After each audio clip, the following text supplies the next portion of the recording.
So, I was tasked, so to speak, to talk about the body, specifically my body. A love letter to my body. And I thought, oh my God, what am I going to say? What would I say to my body if I were to write a letter to it? Because the first thing that came to mind was, dear body, I hate you. I have to be frank with you because there's so many things that's wrong about me. I'm a little heavier than I like to be. I have rheumatoid arthritis, an autoimmune condition that makes the joints in my legs and arms weaker. I have extreme allergies that make me sneeze my brains out. I have keratosis pilaris, little bumps in my arms, seborrheic dermatitis on my scalp and around my nostrils. I have a scar from a surgery of some sort of cyst. And I often have ingrown toenails. And there's so many things wrong with my body. I think I must be some sort of mutant. But I don't hate my body. That's not how I feel about my body, even though I'd like to have a body that's healthier, hotter, or one that doesn't make me look like a Titan from Attack on Titan when I'm naked. Our society, that is our modern society at the very least, considers the body as prime real estate for comments. As Indonesians, we know that whenever we meet some relatives or old friends, they'd comment on the change in your weight, or for example, if you're on dating apps, people who single out certain body types, no skinny, no fat. And then the people we see in films, TV, advertisements, we often feel like they don't really look like us. Much too perfect. Do you know how many times I watch a film and say, I can't relate to that because I'm not that hot? Beauty and self-esteem is an industry of its own. When I was in high school, which was only about 7 years ago, if we came to class early, we would sleep on the desk. Now I hear my friends' little siblings apply skincare when they get to school in the morning. Nothing wrong with that, of course. I think it's great that more and more people are aware that we should take care of our skin, and that not only girls can do that, but guys can do it too. I mean, why not when your face has pores like you're on the moon?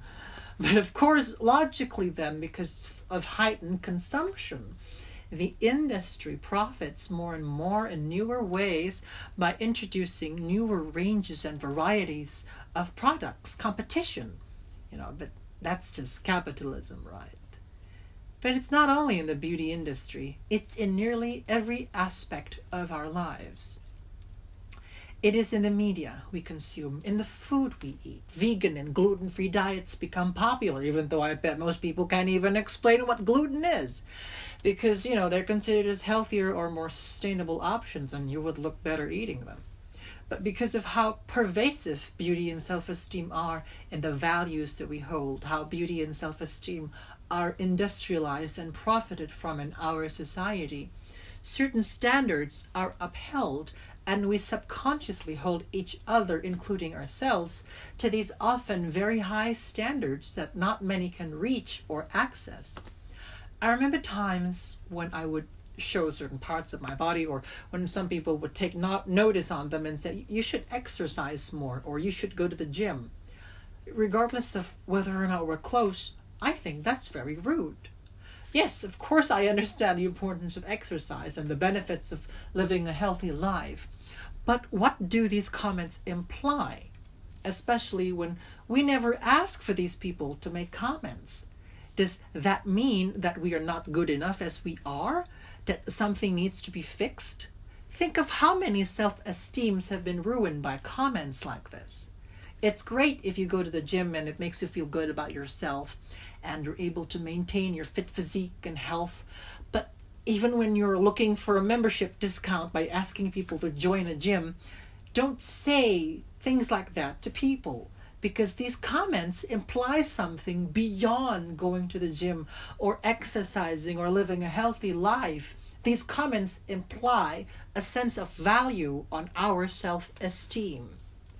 As a person with a disability, I understand the benefits of exercise. I would personally rather hear something like, do you think this kind of activity might lessen your discomfort? Or better yet, I would much rather have you help me do these exercises, rather than making comments or suggestions to people who may not be the fittest, the most conventionally attractive or acceptable, implying, whether you meant to or not, that they are not good enough. The wording matters, trust a linguistics student.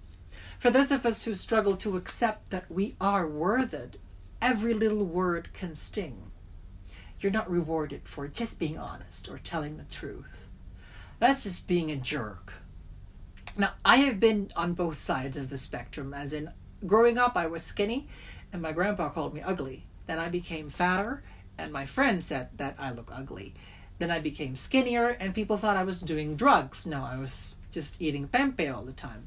Then people said I'd look better bigger, and I got bigger, as big as I am now.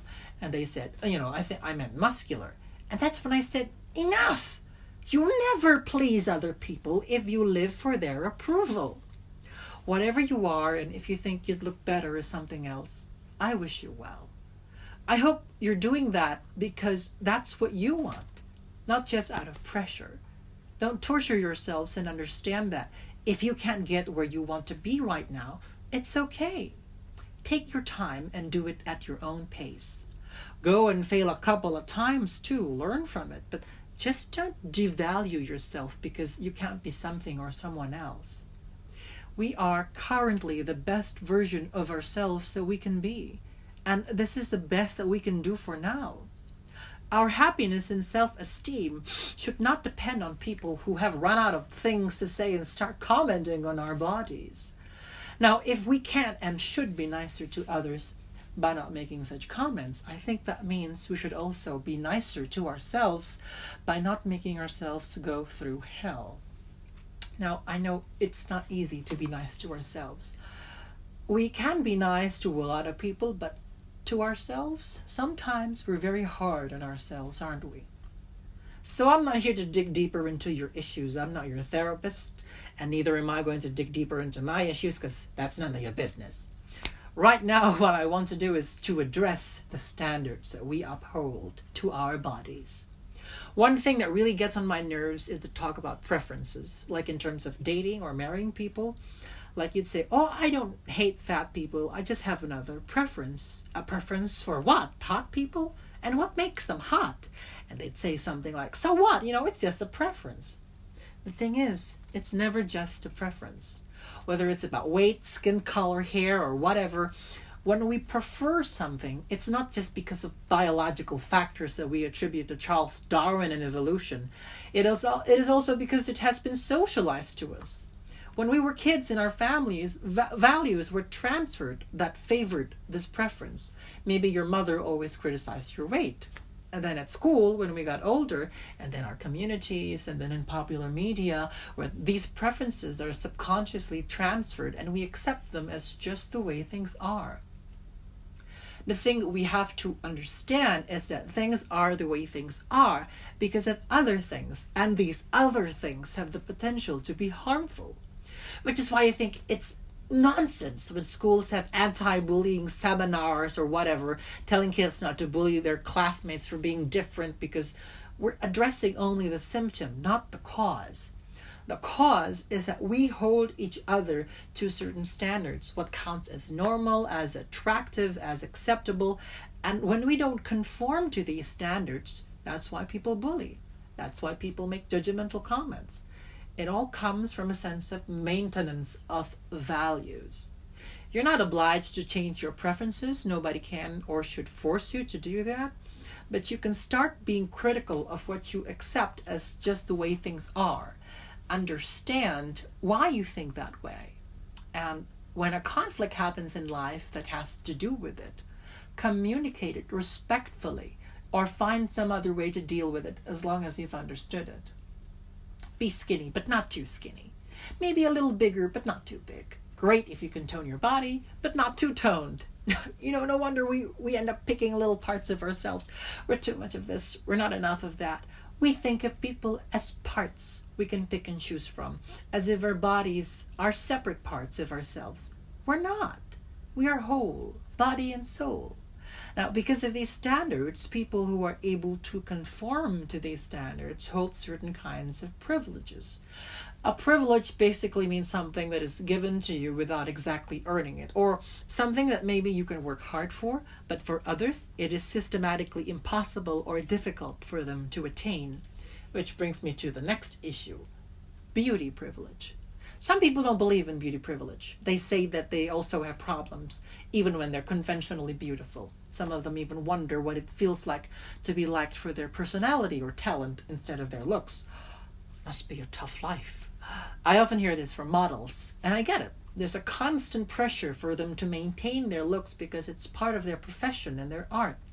And I wouldn't knock it, especially when problems like eating disorders are well known in the modeling industry. But the thing is, having that privilege doesn't cancel out your other issues. You can still have problems, of course, and it's not a competition of who suffers the most. This also happens when there's the uncomfortable question of who has it worse, skinny people or fat people. Let's take a look at the facts. How many jobs out there prioritize attractive people because their way of getting money involves profiting off people's attractiveness, like salespeople or models, people of a certain weight, skin color, facial structure. Jobs like this that has to do with the material condition of things enable these values to persist in society. And then even in other jobs, so it has nothing to do with their appearance, the evaluation of their performance may be considered better because of their attractiveness. It's a concept called attractiveness bias or physical attractiveness stereotype. Research about this issue has been done all the way since the 1970s, and it's when people tend to be biased towards more conventionally attractive people by associating them with more positive traits. Now, because of how society and various industries can persist by profiting of our bodies and our evaluation of our bodies through self-esteem, our maintenance of our earthly vessels, personally, I don't think it's fair to argue about who has it worse, because it's not a competition. But it is important to be aware of our behavior and where they come from, and how we project our identities in a system that profits itself through the maintenance of certain preferences and thus the creation of a privilege for certain kinds of people. In a nutshell, know where you're standing in a respectful way. Let me tell you something. I know what it feels like to have to rely on my many talents and my wonderful personality to be of value, because by conventional standards, maybe I may not be superior in terms of beauty. Can I say that I have it worse than my model friends, for example, with their flat stomachs, their perfect skin, and their arms that don't jiggle like agar? No, I don't see the point of it. I would like, however, for them, and all of us for that matter, to be more conscious of our preferences that may come from potentially harmful values in our society, and of our privileges where we are systematically and materially at an advantage than others. So now we've talked about society. Not my body, not exactly any of yours. It's not comfortable, right, to talk about your body. I personally don't like it, which is why I probably spent more than half of this talk not talking about my own body. But I am reminded of this wonderful scene from the animated series King of the Hill. In one of the episodes, the mom, Peggy Hill, who has large feet, takes part in something that kind of damaged her self-esteem about her feet, and she ends up crying at home. Then her son, Bobby, comes in to comfort her, and she says that he doesn't understand it. But he says that he does, because he's fat. And she's like, no, you're not fat, you're husky. But Bobby accepts that he's fat because his mother never made him feel bad about it. He said that just because there are people in the world who want him to feel bad about it, it doesn't mean that he should too. He's fat in a society that values fat people negatively, but so what, he thinks. He's also other things. He's funny, nice, has a lot of friends. And I feel like this scene captures exactly my last point. Regardless of who you are and what you look like, you shouldn't have to devalue yourself just because you're not conventionally attractive. And even if you can't find your body attractive at all, that's okay. Not all things have to be beautiful to have value. At the end of the day, we only have one body. Sure, it may change when things happen for better or for worse, But we're whole. We're body and soul. We are so many things at once, and we're not valuable despite the things that we don't like about our bodies. But we are valuable and beautiful, if you want to choose that word, with our bodies. This is the best that we can do for now. So that's my love letter to my body. Most of it is being angry about society, but at the end of the day, I would say to my body that I don't hate it. I don't like it, but I don't hate it. My entire being has value, and it shouldn't lose value because some people cannot accept my value. Let them. People who have rheumatoid arthritis like me inevitably end up crippled, and my medication is only meant to delay that process. For now, I have this body, and I know very well that one day it will be very different. So I'm being nice as possible to my body now before all of that happens. And hopefully even then, I'd probably look into a mirror and say, you're not that bad. So that's my love letter to my body. What will you tell your body? Thank you.